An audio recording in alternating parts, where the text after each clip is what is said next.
Om Swastiastu. Assalamualaikum warahmatullahi wabarakatuh. Salam sejahtera untuk kita semua.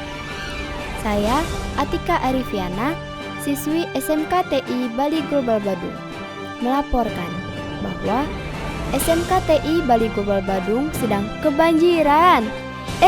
Bukan kebanjiran ini yang saya maksud, tapi kebanjiran pendaftaran siswa baru.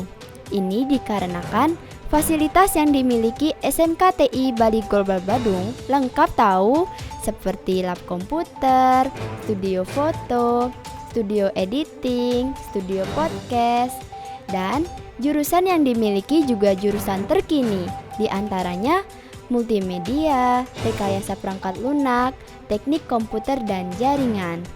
Jadi, tunggu apa lagi? Segera daftar di SMK TI Bali Global Badung. SMK bisa, SMK hebat, IT Professional School, sekolah IT terkini.